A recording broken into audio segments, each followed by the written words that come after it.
I'd like to announce my new book, How to Be Happy, St. Thomas's Secret to a Good Life. Although just about every marketing firm, self-help guru, and man on the street has an answer, very few, if any, understand true happiness. It doesn't come from power, pleasure, popularity, or possessions. So what is happiness, and how do we find it? In How to Be Happy, I rely on the help of St. Thomas Aquinas to show what will and won't bring us happiness in this life.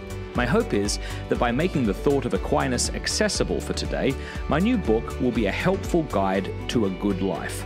Check the link in the description of this video to get your copy today.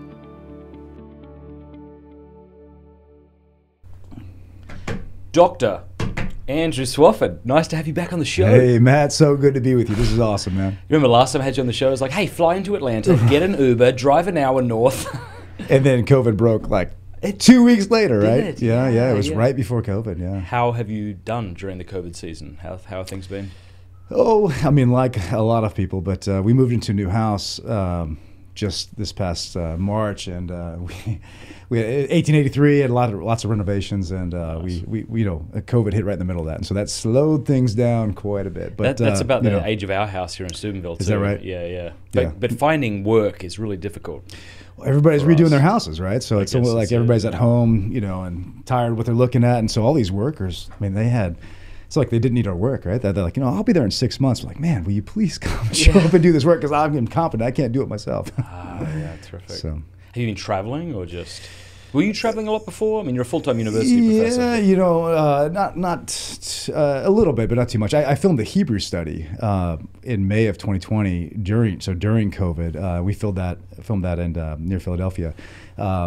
And that was, you know, so I did the Romans one the year before, and with an audience, and then Hebrews, I had to film that with no audience. So to kind of, you know, look at a camera and try to gin up the energy and get going. Yeah, it was a little bit different. I think it came out okay. When I went there, though, the hotel, on my connecting flight, I was at an airport, I think in Nashville, getting ready to fly into Philly. And I got this text, it's like, your hotel reservation, this hotel ain't open. So I had to call my people at Ascension. I'm like, hey, I don't know where I'm going to stay because this thing's crazy right now. So it was kind of fly by the seat of your pants. And but, you know, it's like everybody else. I mean, we, you know, I mean, with the students, college students at Benedictine. I was going to ask, what happened with them? Did they all go home? Or? Well, March of 2020, that spring, they went home at halfway through the semester, like I think most colleges did, and went online, and you know, they missed their friends, they missed the sacraments. The next fall of 2020, we were in person the whole time at Benedictine. Everything was also taped, so I had a handful of students quarantined at one time or another. But we made it, and we had some threats from the county to like shut us down and this and that, and so we were kind of, I mean, I designed all my syllabi thinking we might shut this down and go home, but we made it, and then the last spring of 2021, I was on sabbatical, so I kind of checked out and was hoping, praying that I have taught my last class with a mask on. So keep my fingers crossed, but hopefully that remains true. Spring of 2021. So last spring, yeah. Like just a few months ago. Right. So I haven't taught since the previous fall, a year ago. So it was like 3 or 4 months off for your sabbatical? Well, I didn't teach any classes in the spring semester. What did you do during that time? So I had some writing projects for Ascension, and I gave a paper at the Ave Maria conference in February on the Messianic Banquet theme as background for the Eucharist, back in February. So yeah, just kind of working on some things, and so those, hopefully, you know, they're not out yet. Next summer, a couple things should come out. What's one of the most interesting insights you've learned recently in your Bible research and study and teaching? Well, I've been really into the Messianic Banquet stuff for this reason. Yeah. It's so common to think of, you know, we're like, oh, the Jews, they just wanted a military Messiah. They just wanted a political kingdom. And many people wanted just that. Like, there's no doubt. But there's also another strain that you see in you can see it in the Old Testament that basically looks at Sinai as sort of the template, in that they're hoping for a new Exodus. Right? Yeah. A new Exodus.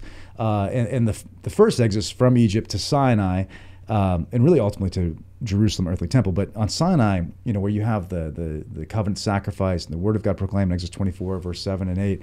And then you have a communion meal with Moses and the elders on top of Sinai in Exodus 24, verse 11.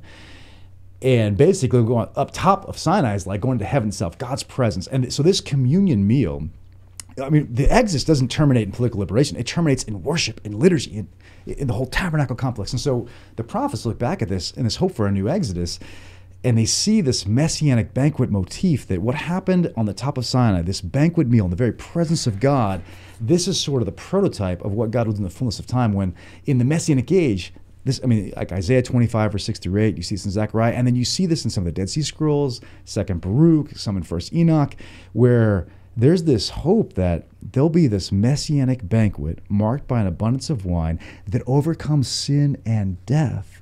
And you're like, oh my gosh, this is the Eucharist. And so you think about these things, and I mean, blab on forever, but like so when Jesus heals the centurion servants, you just pull this out a little bit so it's directly in front of your mouth there. Okay, so when Jesus, or just twist it towards your mouth. Okay, maybe. When Jesus heals the centurion servant, in Matthew, and then in Matthew 8, 11, 12, he says,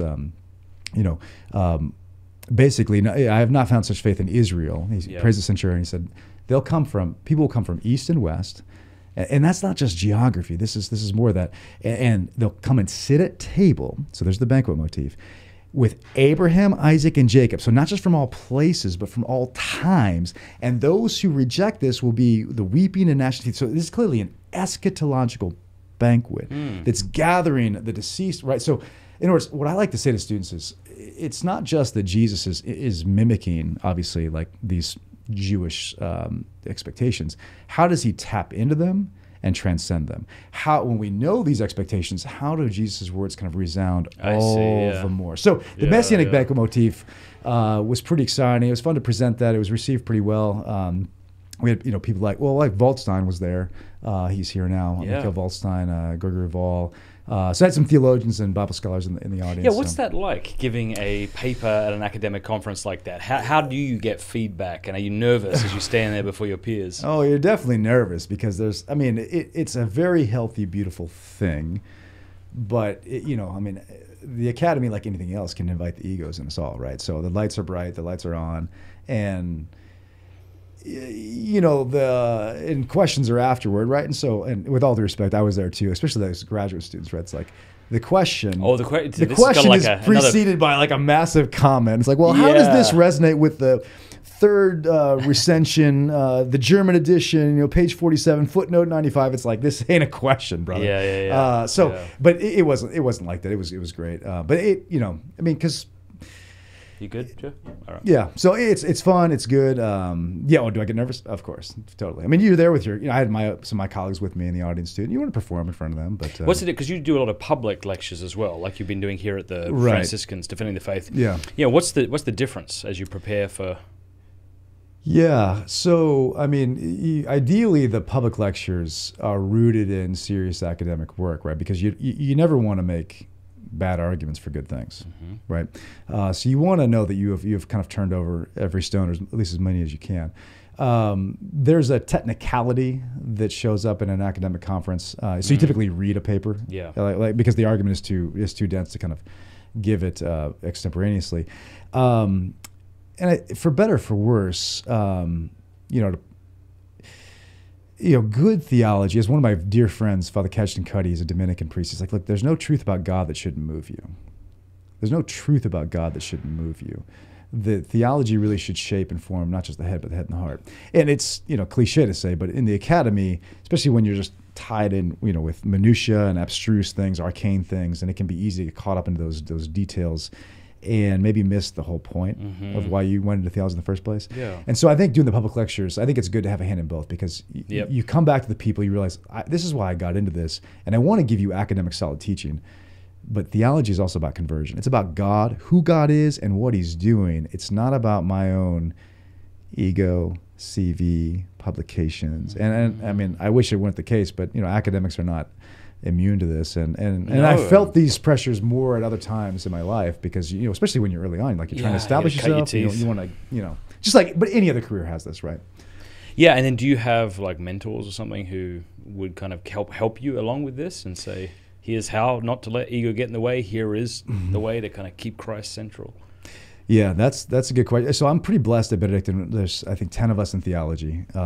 These are great friends, and then there's about 7 or 8 in philosophy. And so there's a lot of feedback back and forth. And I will even say, and this probably is just my own perspective, but things seem to have even changed since I've been there so long. I'm about to start my 15th year. When you first come, at least when I first came, you're insecure, and there's a lot of, you feel like there's a lot of one-upping, like, what have you read? What have you published? What have you know, et cetera, et cetera. What language do you know? But then after everybody gets settled in, and again, I think I was probably imposing this on my experience there because I was the new guy. And everybody kind of knows, look, we all do what we do really well. We're supporting each other. There's no need to compete. And then you have some of your more veteran colleagues say, look, just do what you can, do what you need to do, but keep first things first. I mean, your wife, your kids, your family, and even your students, right? I mean, remember why you went into this in the first place. Yeah, do you think, it makes sense. You would lose a lot if you were just to kind of busy yourself in books, get another doctorate, give academic papers, and then not actually break it down to people who are trying to walk the walk. Yeah. Well, and I mean, this is my not to diminish that work. No, absolutely. Either. But it's easier in a sense to sit in a graduate seminar where you can assume a whole bunch of lingo than to go teach some beginners. Like, it takes the master. That's what Lewis says, right? I was just reading Lewis the other day. You look at these great, I mean, it takes the master to be able to unpack this for someone who isn't assuming a whole set of jargon and the like. And for me, my scholarship has really things that have grown up out of, especially since the dissertation, out of my classroom experience. I mean, so it's hard for me to get too excited about something that doesn't have at least some payoff for my students or some payoff in the public square for conversion. There's people doing great work, but I've resisted the kind of rabbit trail approach. And for me, getting into Wojtyła's life has been hugely influential in that Wojtyła, JP2, first-rate academic, but clearly subordinated his entire academic enterprise to the promulgation of the gospel. And I've tried to use that as kind of a model for me. Yeah, and you said you were teaching your students like the life of Wojtyła and said that they were, through that, appreciating his theology, philosophy. So it's one of the talks that I'm giving here at the Defending the Faith conference. So here we are in Steubenville, Ohio, with so good to be with you all and so many other people. About 5 years ago or so, I started teaching a class on JP2, and I always loved JP2, always admired him from afar, but really dove into his bio. And what I found with students, and I've done this a couple times at Benedictine, and we have a study abroad program in Florence, Italy, and spring of 2018, I taught on JP2 in Florence. And so there we were with 48 of our students from Benedictine, my whole family. So I had 4 kids at the time. I mean, every meal. What a gift. Oh my gosh. It formed them, but it also formed us, formed me. And what I found over and over again with this generation with JP2 is they think highly of him because their mentors spoke highly of him, but they don't know the man. They don't know the human story. And when you dive into the human story, ideas like TOB or even like a book, Love and Responsibility, which I usually read with them, when they read that on the heels of his ministry to college students, they're like, whoa, this isn't just ideas. This is a dude who went kayaking, who went camping, who hung out with them. They could ask him anything. And this is the fruit of that. And so the group of young people, beginning of when JP2, his first station in Krakow, was at St. Florian's in 1949. This was the beginning of his kind of college outreach. He's he's 29 years old, right? So he was born in 1920. And this group that emerges, and we're in the heart of communism in Poland, right? I mean, and communism, it's been a great way to teach them about communism because it's not just an economic system. This was a systematic promulgation of atheism. This was a redefinition of sexuality, the family. This was a redefinition of the past, the present, and an attempt to be the arbiter of the future.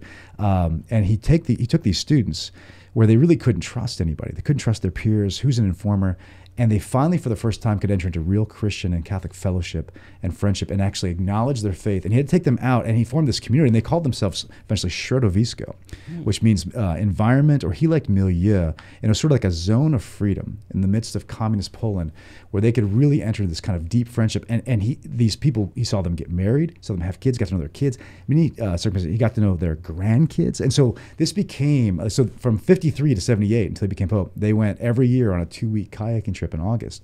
And so when I presented this to our students, in fact, we were coming back from Subiaco, and I said, and they're about to have a reading on Środowisko in this kind of communist situation. I said, I want you to look for this word Środowisko. And my prayer is that this time in Florence will be our Środowisko. and they just latched onto it. They even made T-shirts by the end. Like, it's a long story, but we actually are renting a house to college students, and this started after we came back. This is part of the move, and they call it the Shortavisco House because it's the whole purpose is an apostolate to build up Catholic culture off campus, right? To have a place to go where you can have fun, the joy of the gospel, but we gather. I mean, what virtuous friendship is, it's not just running at each other.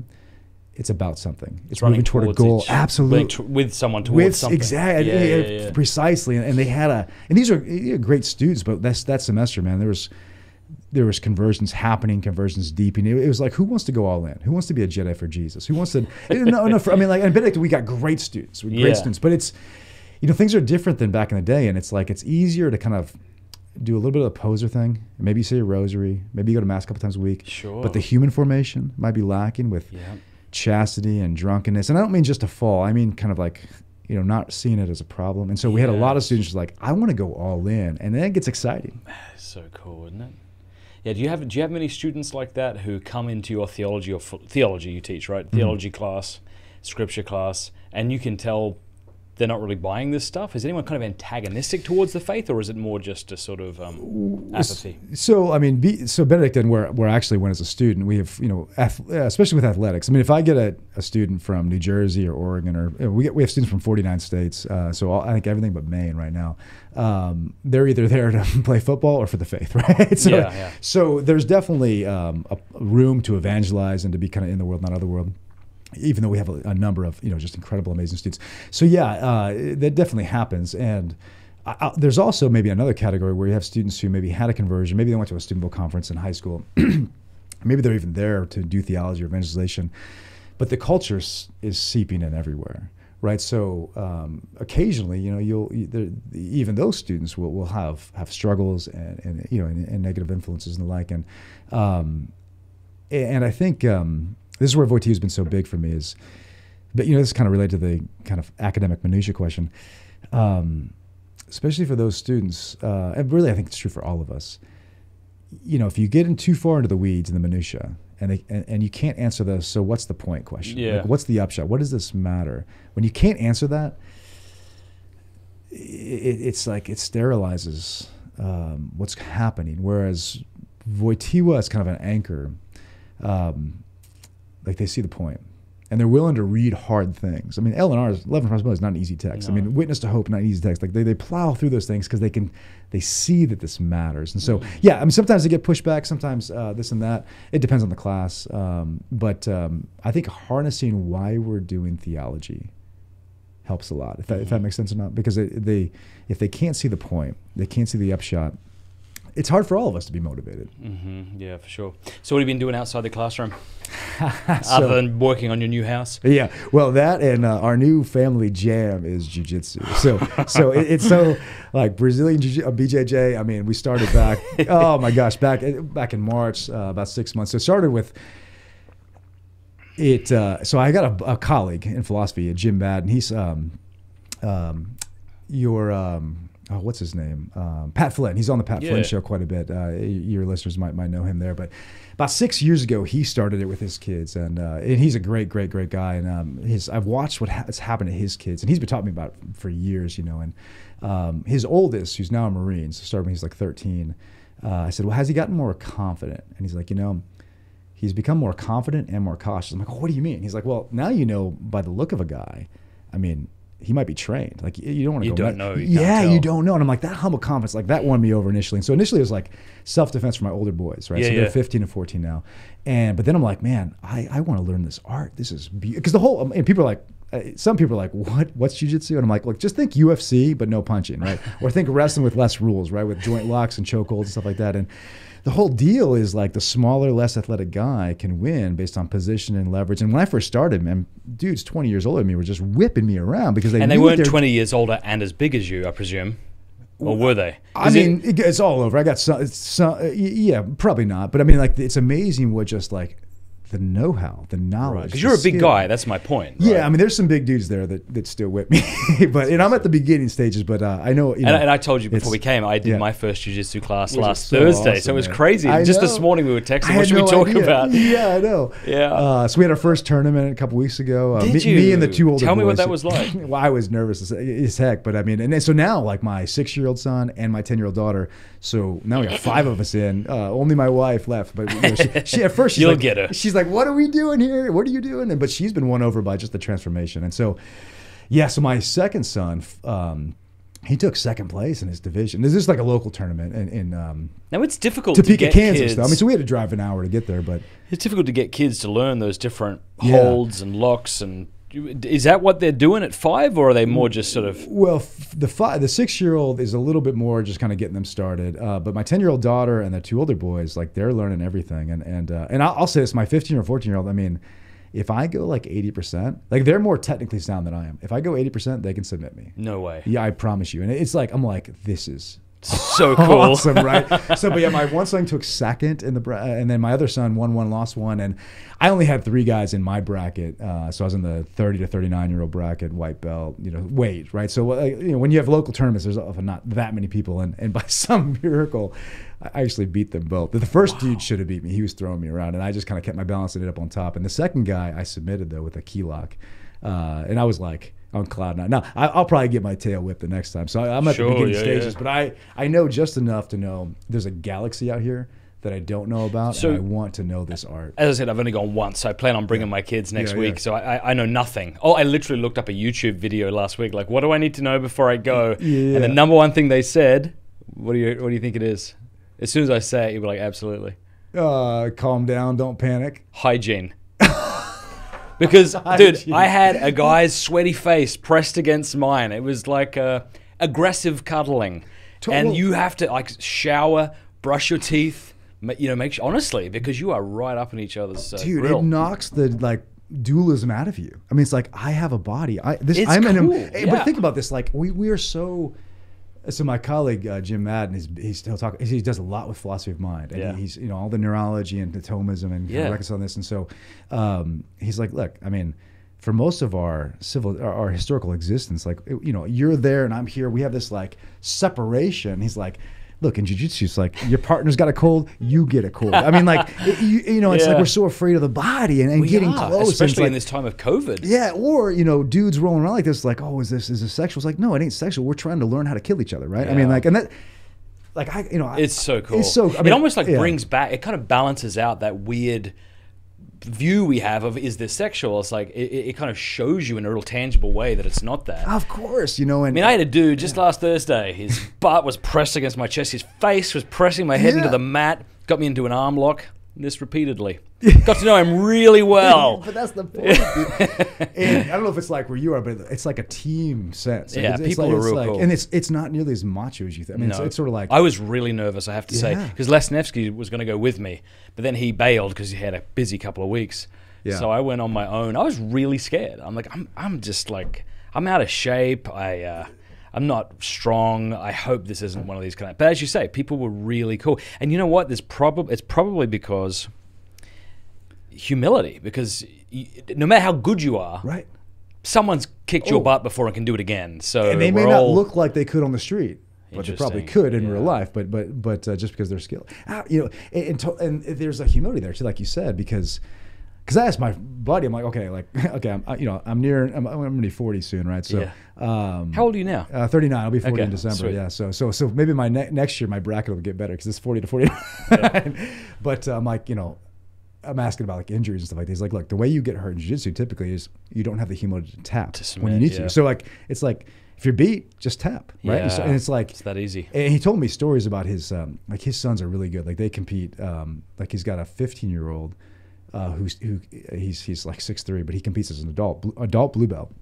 And stories of sometimes you'll get macho guys come to the gym, and this has been a while, but I guess this is when this is the other son who's now like 17. When he was 15, was rolling with this 25-year-old, and the dude was just like getting beat and like couldn't take it, and his son he's like, if you're not going to tap, I'm going to hold this choke, and the dude passed out. And our our technically the term's professor for jiu-jitsu, which is I think okay. beautiful. But You like that? He calls, he's like, don't call me that, call me coach. But he's like, that's all you can do, because if you don't have the humility to tap and just say I've been beat, then you get what you deserve at that point. This is what happens. Yeah. And so, and I don't mean to talk to you about this, but like I would trade. So I worshipped at the altar of sports all my life.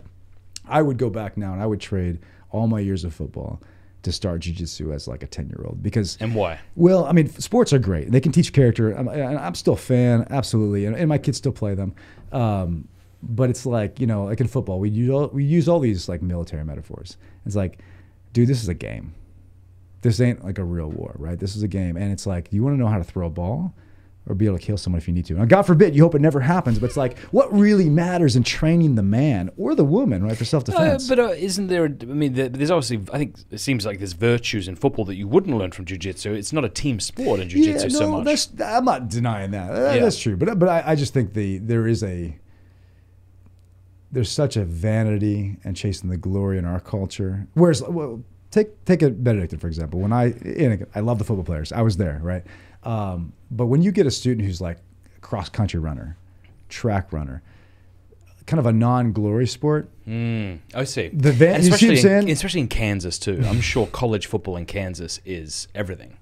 No?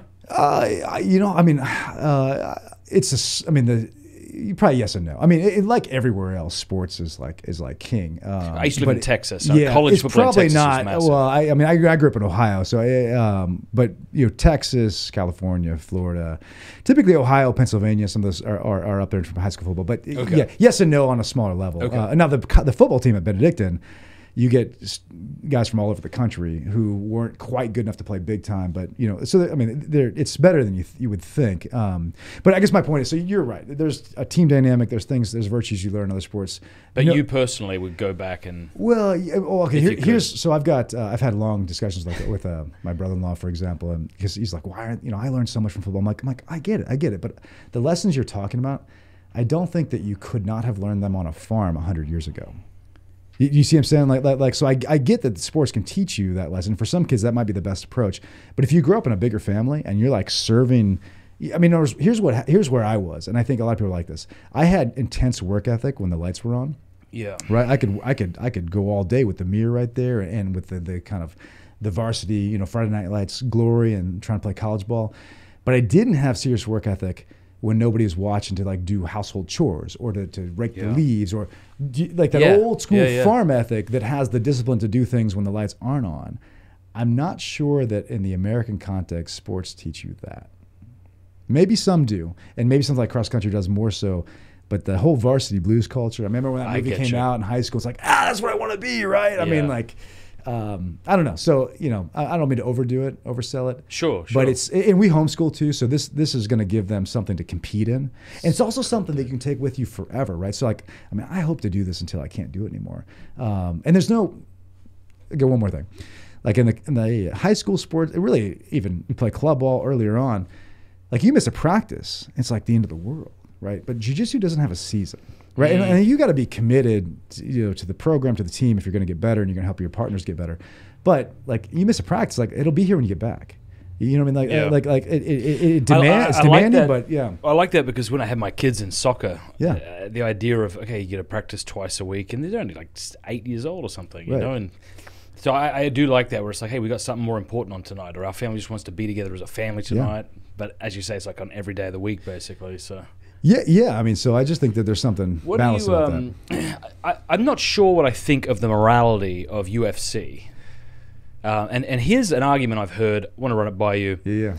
And it's something like we shouldn't physically harm somebody unless we have a good reason. Entertainment isn't a good reason. Right. And UFC is all about that. So that would be an argument from the perspective of those engaged in the fight. But then also, when cockfighting and bear baiting were criminalized, it wasn't... What was the first one you said? Cockfighting, where you have roosters rip each other apart. That wasn't just for concern for the animals. It was also because of the belief that watching this sport vulgarized people. Yeah. And that makes sense to me. Like, if you were like, oh, dude, I love cockfighting, and we went and you showed me some back alley cockfighting thing, I'd think less of you as a person. And I think I'd be right to think less of you. And I think that UFC is sort of like human cockfighting. And so while there's a part of me that love watching it. Like, I don't watch it, but if I did, I'm sure I'd enjoy it. I'd probably enjoy boxing even more. And I can see why people get into the art of it and the submitting. That stuff makes sense to me. Yeah. But what we know about the sport and the long-lasting injuries that result from it, how can we continue to justify it as a sport to watch and enjoy? Well, I totally get it, and I don't know if this is my new bias or not. I would have been there, I think, even a year ago. I think on the one hand, you could raise the same questions about football, right? The CTE, the head injury stuff, like, you know, but also not just football. I mean, hockey. There's lots of sports you get concussions. So, and I don't know the data on UFC in terms of it's kind of becoming a fan is relatively new to me, but I have become a fan. What people on the inside, so they offer MMA classes at our gym as well, and like our coach, he had 54 pro MMA fights, and you know, not like UFC level, but think like the minor leagues of that kind of stuff that he competed as a pro fighter. The art of it is real. It's not just a slugfest. It's not just, the same thing with boxing, right? So my interest in it really is this. I want to see how jiu-jitsu works if someone's trying to punch me. You know, how does this really work in a real fight? Does that make sense? So yeah, no, I mean, it's not, and I think it's probably UFC is on like the edge. Like, you go past this edge and you've gone past civilization, right? So I'm with you on the concern. In jiu-jitsu, sort of like one level down, right? Like, so it's like, it's not the punching, but it's the joint locks, it's the chokeholds, it's the, like, you know, if I didn't stop when you tapped, like, you would break an arm or die. So I get it. I totally understand from the outside. I think because there really is, like, these fighters that you're seeing, they're not just like grunts. They're just, you know, you could do without maybe some of the showmanship and some of the, you know, I mean, you know, again, this is still pretty new to me, but I respect it. I appreciate it. I've even watched some of it with my older boys because I want them to see, okay, you know, being on the bottom might be great in jiu-jitsu in like guard position, for example, things like that. How does that change if someone's trying to punch you, right? So to kind of get them to see that. And, you know, now my one son is like, I want to do MMA as soon as I turn 18. So he wants to he's got a few screws loose. But I think it would be good for my sons, and I'd like to do it when I get more advanced, to just take a few MMA classes. I don't see myself ever competing there, but just to kind of have that experience of what is this like. And this is going to sound crazy, but I've been saying this for a few years, that when my 16-year-old, well, he's 15, for the last few years I've been saying, you know, when you turn 16, we're going to have a boxing match, headgear, you know, like safe, but like, I want you to have the experience of taking a punch, and I want you to have the experience of having taken my best.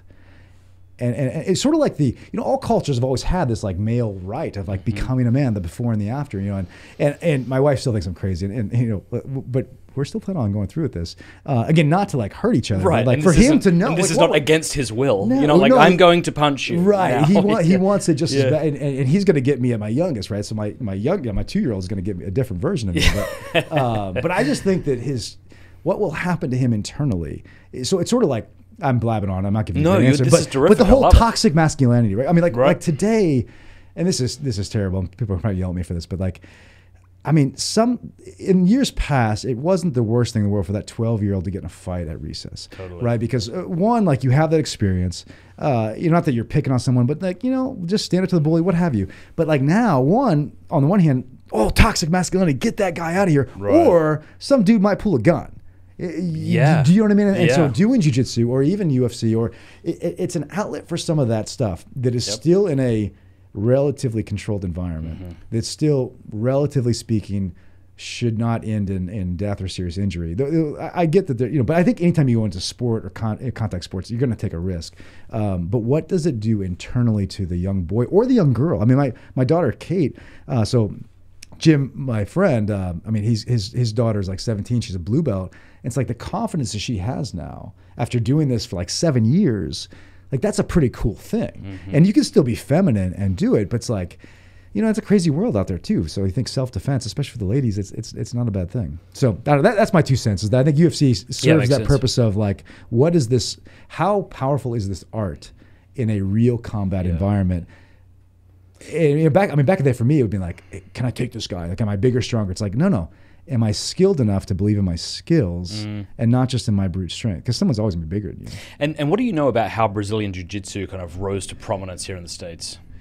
So, I mean, just a little bit, but the Gracies, there's a bunch of Gracies, so I don't know the first name of, but like, I just know, by the way, that everyone in the comment section is going to be like, I thought like Matt was doing like these Joe Rogan style interviews, and now he's actually just doing Joe Rogan. So, whoops, but keep going. That's exactly right. So like in the 90s when UFC, to my knowledge, was first emerging, and that was back when it was like a pay-per-view thing. And I remember being in high school and checking some of it out, and there's this guy named Gracie who was submitting in like triangle chokes these bigger striker guys. And it was like, oh my gosh, the dude who's not even throwing a punch is winning these matches. And I think that's where it like really, the U.S. took notice, like, what the heck just happened? I mean, this dude is like smaller, 180 pounds, and he's beating all these guys.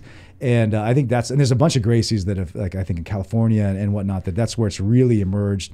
I've heard people say, and I don't know nearly enough about this to take an opinion, but that the American context too, from Brazil, but American wrestling has kind of helped or has kind of cross-fertilized with jiu-jitsu, and some would even say develop kind of an Americanized version of jiu-jitsu. I don't know how much that's right or not, but like I know our coach, for example, was a college wrestler, and then in college got into jiu-jitsu, MMA, and all, and kind of got going back to like 2000, right around there, and so that's kind of was the beginning of his moving in this direction.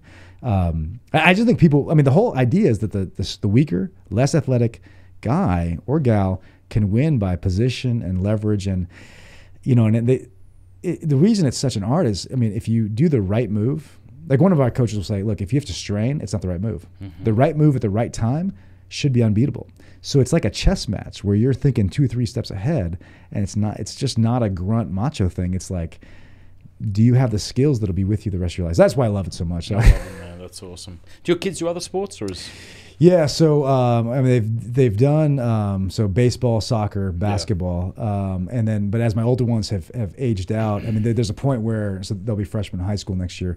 They're 14 months apart. We homeschool them in the same grade.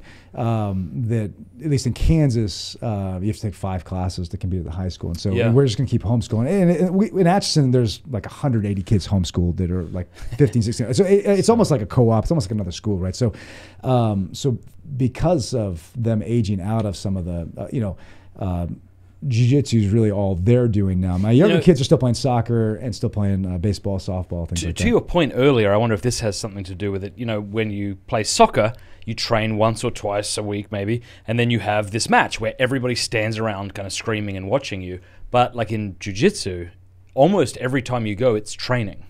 And then you work up for a tournament, but that's not like you're doing a tournament every week. Right, and you don't have like, mass, I mean, unless you're maybe a Gracie, like massive crowds. Right. I think so I get you don't have inherently the team dynamic because you're by yourself. Yeah. I do think there is a team dynamic because, like at the gym, there's people from all different levels, brown belt, I mean, sensei's black belt, blue, purple, white, and they remember what it was like to be a white belt, and they like sincerely want to help you. So there's a team dynamic, but it's not the same.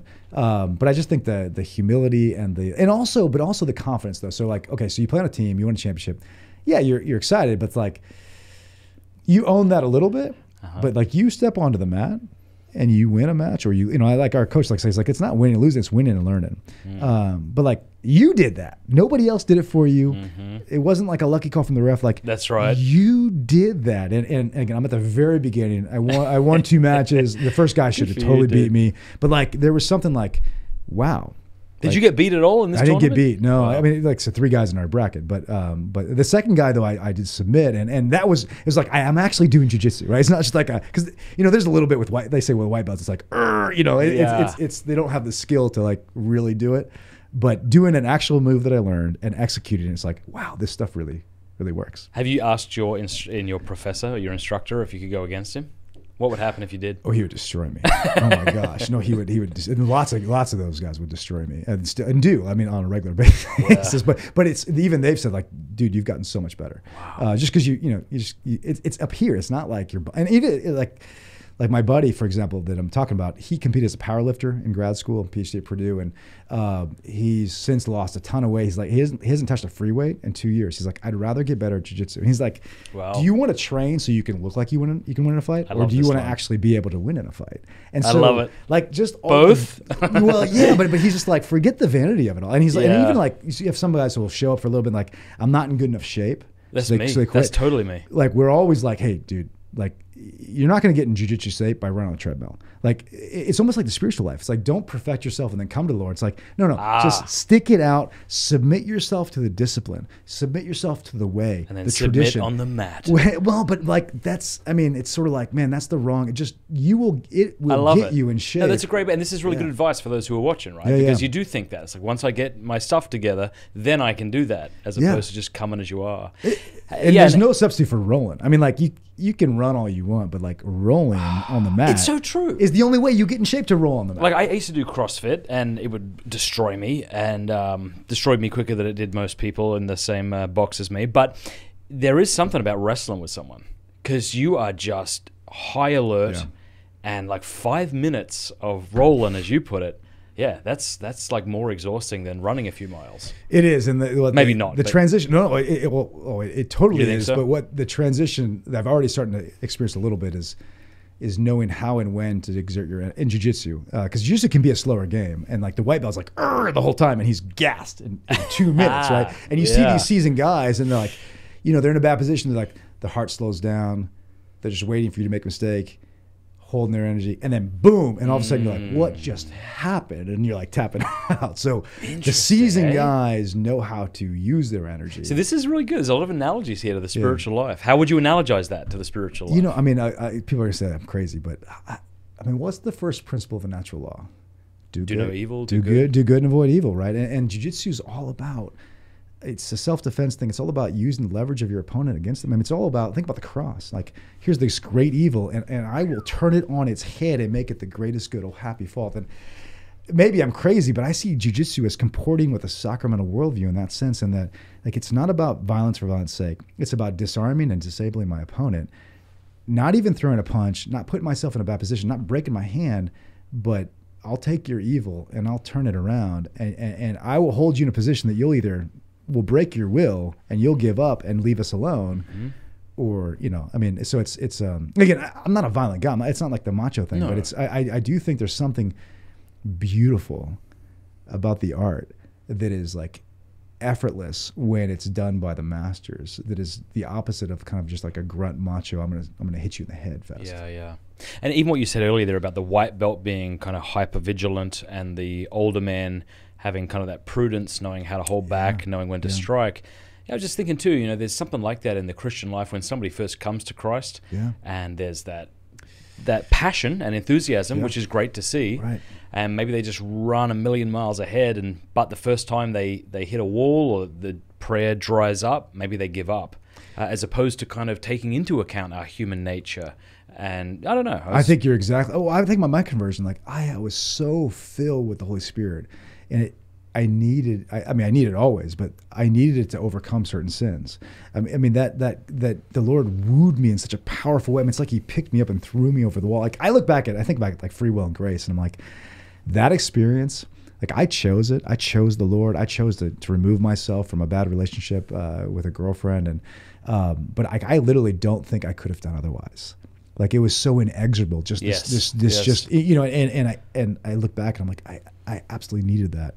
And there'll be times in life where we'll need that consolation, but that honeymoon stage, as we all know, it doesn't last forever. And even in marriage, we've been married, my wife Sarah, 16 years now.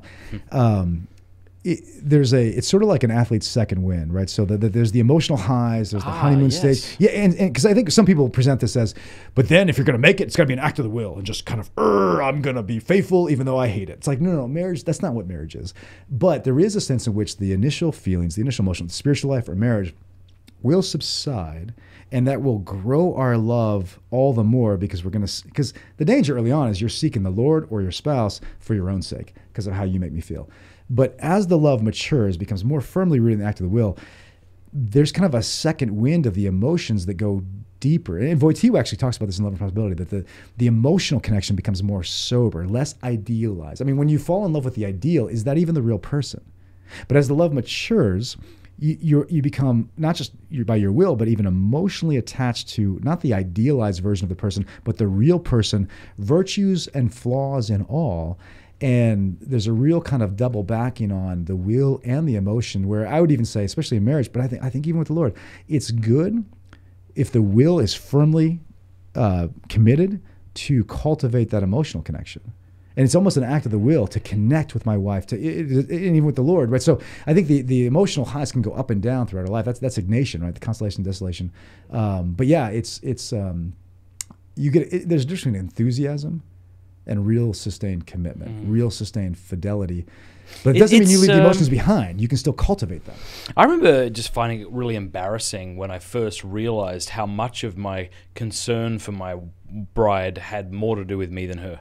Because you're kind of blind to that in the beginning. You just see this person who looks like Eden, like the garden. You're like, you're gorgeous. I will sell everything for you. And so I did. I moved to America, sold everything. Yeah, exactly. But it is a very humbling experience as you begin to journey through marriage, and you realize how much of that, especially when the tough times come, because that's when you realize this is when the rubber hits the road, as it were. This is where, do I love you for your sake, or do I love you for my sake? And I would say everybody, except maybe St. Joseph, realizes that at least part of it, maybe a great deal of it, is I loved you for my sake because I loved what you gave me. Absolutely. And I guess it's during that time that like marriages get tough for people. And I mean, in marriage, I've told students, I'm like, look, marriage is when your spouse will see you at your worst and love you through it, and love you through it. Tongue in cheek, to say another way, is in marriage you take the novitiate after the vows.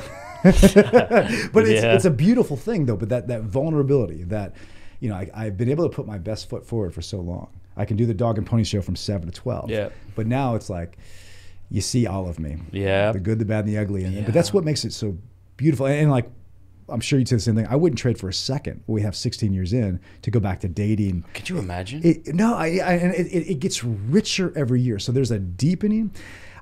Religious have said the same thing to me. I mean, on the one hand, the honeymoon phase does subside, but when you stay the course and you do it right, and you're committed to loving Jesus in your spouse, I mean, that's the only source of unconditional. Because the people you love the most, they're going to hurt you. If you're going to love, I'm going to love Jesus in my spouse. And I'm not perfect, but this is the only way it works. What happens over time is there's an even deeper, in my opinion, emotional connection. Like, it's not choose the will or, this is Wojtyła, it's not the will or the emotions, the will or sexual pleasure. It's, look, if you root this in a firm act of the will, the experience of love, psychologically, emotionally, and even sexually, will be not suppressed but enhanced. Yeah. Beautiful, dude. Beautiful. What are you speaking on today? You and I are both speaking at today's conference. Yeah. So the applied biblical studies a couple days ago I did on the Messianic Banquet stuff that we were talking about earlier, and then today got one on the letter to the Hebrews. That's right. Yeah. And then one on John Paul II, kind of looking at trying to replicate that experience with the students for them, kind of how his bio can teach us about kind of passing on Catholic culture. And where can people pick up your stuff? And actually, when we did that interview, Hebrews was just coming out, I think. Yeah, well, I don't think it was. I hadn't filmed it yet. Okay, then because it was in Maybe March it was just Romans. Romans was the previous fall. So where do people get all this great stuff? So Ascension Press has got the Hebrews study. So it's a DVD study, or you can do it digitally. It's cheaper digitally, and a book that goes with it. Same thing with Romans, same format, book and DVD study or digitally. Great Adventure Bible. I was part of putting that together. People know about that, especially Father Mike's podcast. Man, I mean, it's so beautiful. Yeah. How's that doing? I know it was like #1 in the App Store for a while, or the podcasts. I mean, I don't know for sure, but I think it's not there anymore. Really high. I mean, I think it's still pretty high. He's such a gift. Well, talk about perseverance. Oh my gosh. If I did something like that, I'm going to do Bible I would have lasted like 2 months and then would have went, look, I hope you understand I can't keep doing this. But I mean, the fact this dude's for sure. I mean, he's such a way of not just like reading the word, but applying it and just constantly something. Every time he talks, it's like something new that you didn't see before. You're like, wow, that's a powerful application. And they just came out with a paperback version of that. It's like coming out like this August, I guess. And then a couple projects. Yeah, paperback of what? You mean the Bible? The Bible? The Bible. Yeah, it'll be a lot cheaper. And And then a couple of projects for Ascension that I mentioned. One entails so my wife's part of this as well, and Marcellino D'Ambrosio. We're going to be filming, leaving for Rome, literally like in maybe a week and a half or something like that. So we'll be filming this whole thing on site in Rome. So pray for that. We're really excited about that. And awesome, man. Yeah, so that all should come out next summer. So one of our sponsors here is Hallow. Oh, yeah. And I got to talk about them, but I want to talk about them. Have you heard of the app? Oh, absolutely. It's so good. And a guy that I'm pretty good friends with, Nathan Crankfield, is now working for them. And I think he's friends with some of the guys that found it. I don't know the details at all, but... I just recommend people check it out. I mean, it's a very sophisticated app. The guy who started it, I had him on the show recently, and he was kind of getting into kind of Buddhist meditation and New Age things, and he was very blessed, or at least at the time he thought he was, by that Headspace is one of the apps, Calm. But these lead into kind of New Age ways of thinking, or are themselves kind of New Agey. So he started Hallow. And I've been promoting them for like 2 years now, 3 years. That's how I heard him was for your promotion. Right? Yeah. But dude, I swear to you, after this interview with him, I downloaded Headspace just to see what it was like. I wasn't going to dabble too far into it, but I couldn't believe. I would say his app is better, definitely better. And it's just, I don't know why that impresses me so much, but when you have this like Catholic entrepreneur who's trying to do something good, and he creates something better than the best. That has the secular skill set is top notch. And that's what we need. It's unreal. It's sort of like the old school like Jesus knockoff movie. It's like, okay, if you're going to do it, do it right? Yeah. Yeah, and my wife Sarah just recorded something. I forget, some like psalms, series of psalms. Yeah. Sleep story or something? So totally cool. That's so awesome. Go to those who are watching, there's a link in the description below, hallow.com/MattFradd, hallow, HALLOW.com/MattFradd, and you can sign up on their website and get it for a month free. You can also download the app and you'll get some things free, but not all of it. So that's why you want to do it on the website at hallow.com/MattFradd. But yeah, like even now, they have Jonathan Rumi, who plays as Jesus in The Chosen. He's reading through I think all of the Gospels in 30 days. And so you would listen to it. Listen to his gorgeous... Hello and welcome to Hallow's 30-Day Gospel Challenge. How good is he? I'm Jonathan Rumi. He's so good. That's so good. Have you and your family gotten into Chosen? Yeah, actually. My youngest son likes it a lot. I can't say... I actually haven't kept up with the second season. I've been meaning to go back and watch it from the get-go. Because my family called me down into the basement back when we lived in Atlanta and went, there's this new Jesus movie on. And I thought, Right. All right. I was like offended that my wife would even play it because I'm like, we shouldn't be playing crap art to our kids, even if it is Jesus-y. Let's just read the Bible to them. Let's not subject them. And I could not believe how impressed I was and how good Jonathan Rumi does. Oh my gosh, he's so good. And I went in, like you said, with low expectations because like, okay, what's this going to be? But our family got it. We've seen it both seasons and the kids loved it. And yeah, I mean, I think it's been really well done. I mean, some of the characters, like the Nicodemus character, and I mean, so many things you could say, but and obviously there's going to be artistic license, but there has to be. But I'm glad either don't have any artistic license and just stick directly to the words of Scripture, or just go for it. And but I think it's cool. The vast majority of what you see could have happened. Now let me ask you this: as a biblical scholar, are there things that you see that you cringe at? I mean, you don't want to be overly critical, but no. There's maybe like one or two spots where I'm like, but honestly, like I'm not gonna.